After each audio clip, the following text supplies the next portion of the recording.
tadi perasaan deket gitu kan. Akhirnya Mang Udin tuh sempet bingung, turun lagi dia kan, udah kemana, kondisinya udah lewatin kampung aneh tersebut. Dia lihat jam udah hampir jam 12 malam gitu.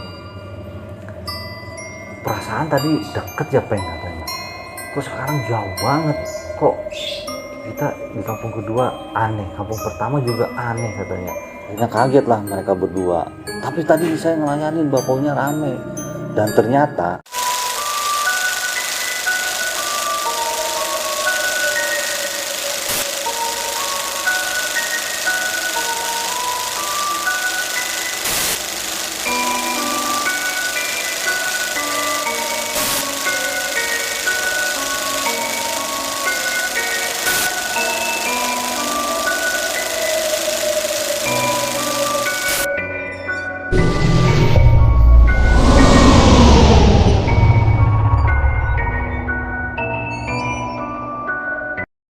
Assalamualaikum warahmatullahi wabarakatuh. Sahabat Lentera, jumpa lagi bersama saya di Lentera Alam.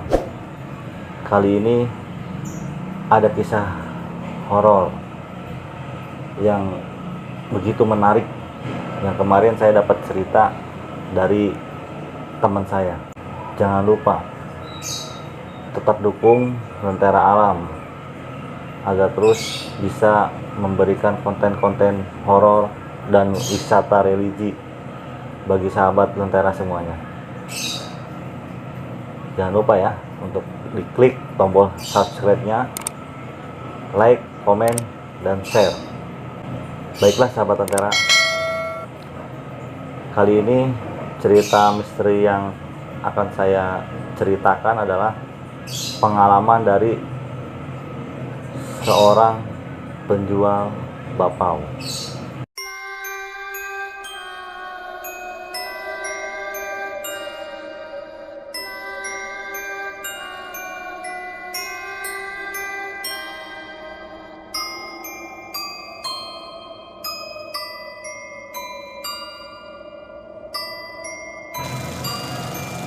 Kita sebut saja namanya Mang Udin dan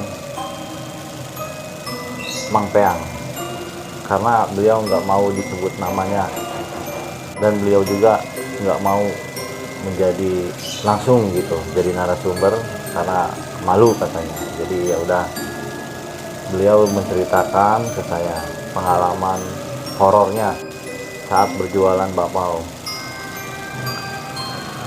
Jadi Mang Udin dan Mang Peang ini adalah penjual bakpao. Nah, di hari itu dia itu memutuskan untuk berjualan keluar kota. Biasanya dia berjualan, mereka berdua itu berjualan keliling di sekitaran aja gitu, di sini, sekitaran sini yang deket-deket lah, nggak terlalu jauh. Hari itu mereka berdua itu pengen jualan ke luar kota katanya, karena udah terlalu banyak di daerah sini katanya. Nah, akhirnya mereka berdua persiapan, berangkatlah dari subuh. Dia ngambil ke pool bakpaonya, berangkat masuk tol. Nah, singkat cerita sampailah di suatu kota yang tidak bisa disebut namanya lah, pokoknya ada kota katanya dia.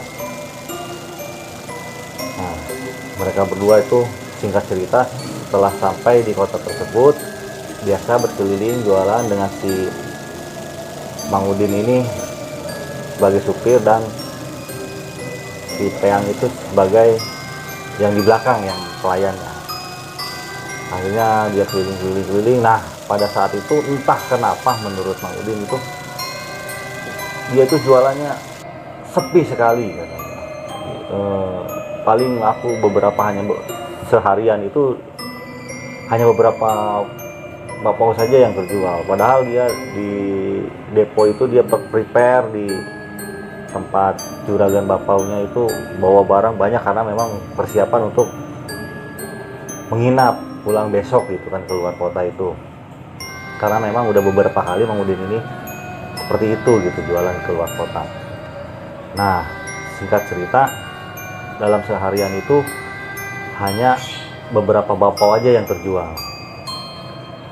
Akhirnya kan Mang Udin itu tetap berusaha sampai tibalah suatu maghrib di suatu perkampungan,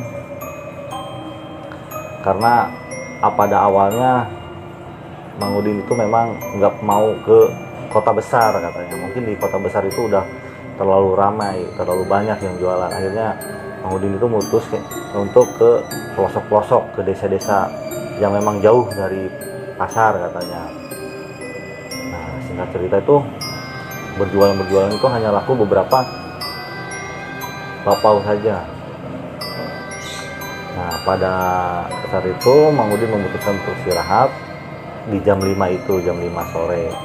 Dia itu ke warung lah untuk makan, ngopi berdua itu sama si Eyang.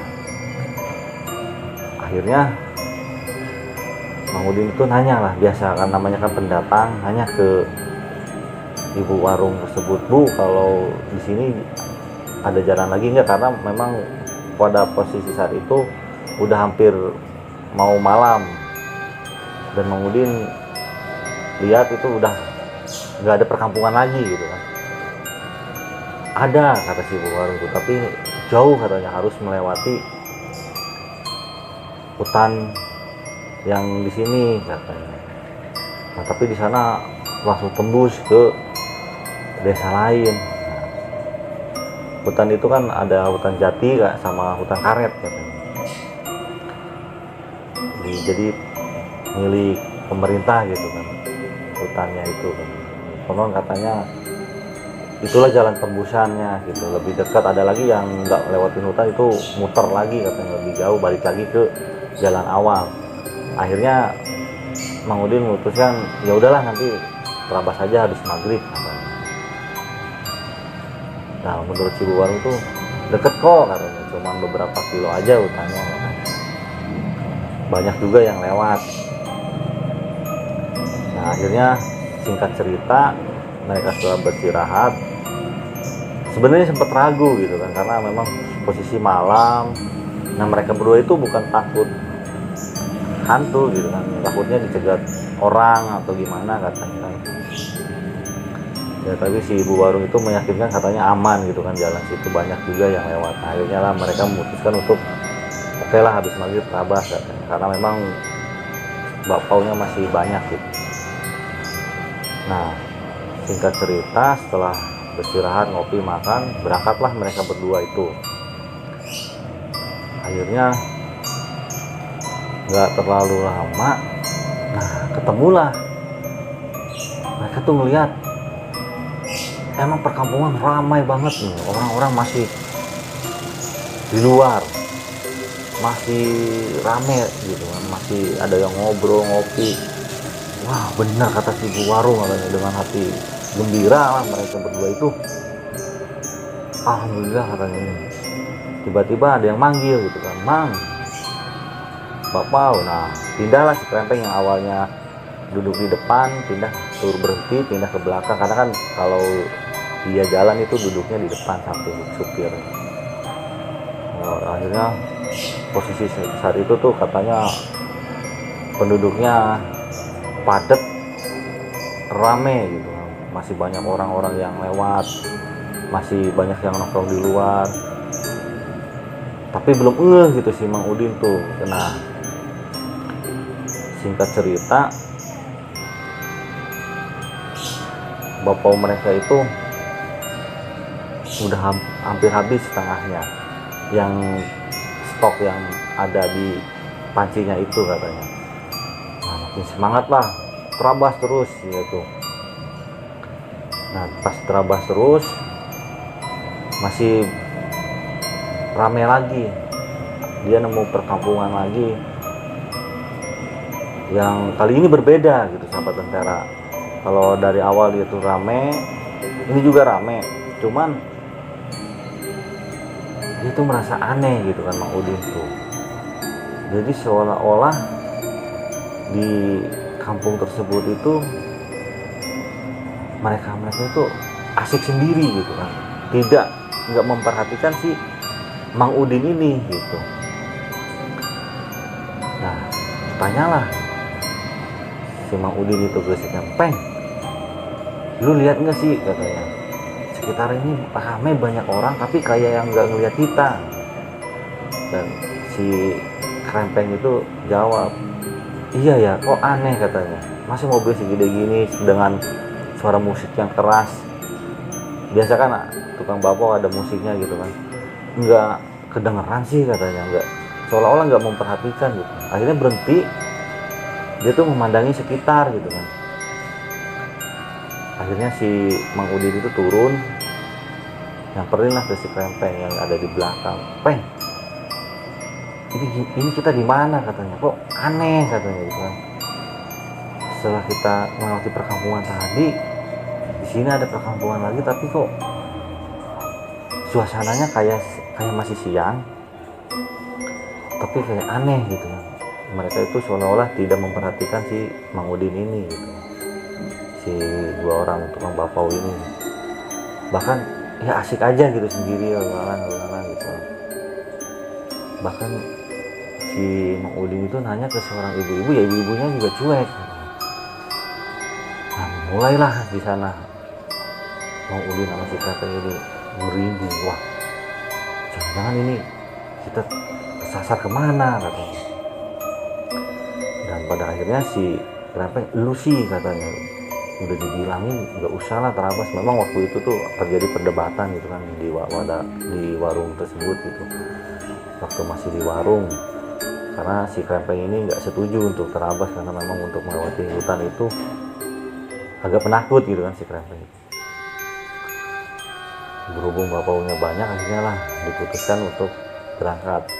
Si Mang Udin ini merasa ada yang janggal, kok si penduduk itu mukanya seperti pucat dan berpakaian nggak selayaknya gitu. Kayak berpakaian orang-orang zaman dulu gitu kan, yang pakai baju-bajunya itu baju-baju tahun 80-an, padahal 2018 akhir pada saat itu kejadiannya.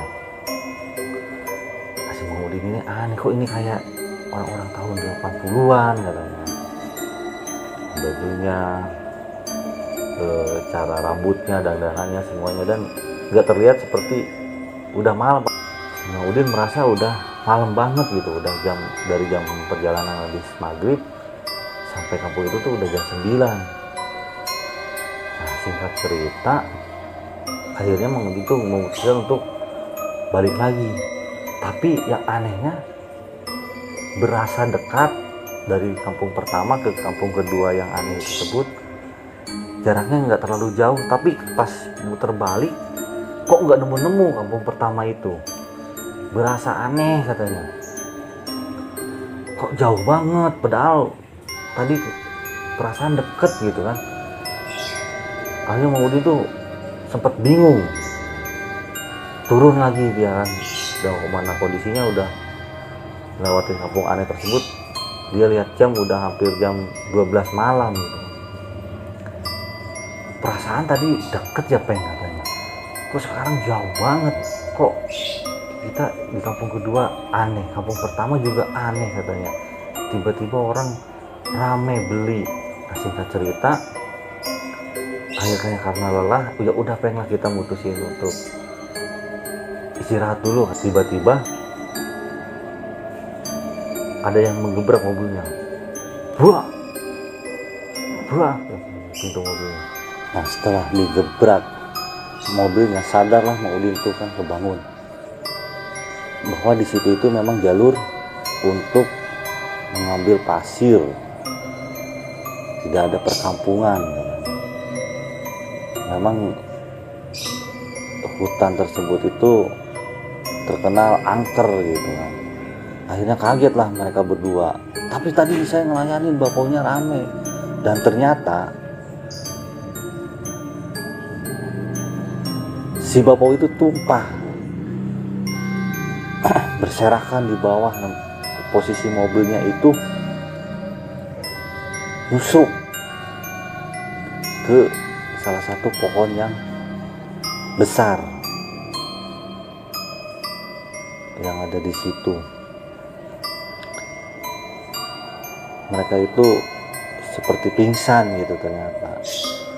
Akhirnya nggak percaya kan, nggak mungkin katanya, tadi saya tahu dari mana katanya, emang lewat sini, itu di si ibu warung katanya, tadi pas maghrib saya makan di sana. Setelah ditanya warung katanya, kan si supir truk ini yang bawa pasir itu heran, di mana ada warung katanya. Nggak ada warung mas di sini tuh, nggak ada. Kampung terakhir itu berjarak 4 kilo katanya dari sini. Udah makin kaget lah, ya untungnya nggak kenapa-napa setelah nyusruk itu kan. Akhirnya ditarik lah, dibantuin sama kawan-kawannya, karena memang jalur pasir itu melewati setiap malam gitu kan. Dan posisi itu udah jam 3 pagi, ditarik, diseret, akhirnya diobatin kan, ada luka-luka sedikit. Dia keluar, mereka tuh keluar, dibantu, ditarik, dagangannya dirapiin. Dan ternyata sepanjang jalur itu nggak ada kampung sama sekali, sahabat Lentera. Dan si warung itu memang dulunya bekas warung, tapi udah hancur gitu, udah, karena konon katanya si ibu warung tersebut meninggal di situ karena tertimpa longsoran tanah gitu. Memang dulunya di situ ada perkampungan, jadi sudah dialihkan sedikit, perkampungan sedikit, tapi udah dialihkan. Nah, rupanya mereka itu selama semalaman itu disasarin, sahabat Lentera, sampai nyusruk gitu, nabrak pohon. Untung nggak kenapa-napa. Dan akhirnya singkat cerita dirapihin lah apa yang tersisa gitu kan. Dia nelpon sama bosnya, setelah diobati, setelah besok paginya akhirnya memutuskan untuk kembali pulang gitu, tanpa, ya cuma ada hasil seadanya yang mereka dapat sebelumnya dari pagi hingga sore itu, sampai ketemu si warung terakhir. Oke sahabat Lentera, segitu saja cerita horor pengalaman dari penjual bakpao ini. Mohon maaf jika ada kekurangan. Sekian dari saya. Assalamualaikum warahmatullahi wabarakatuh.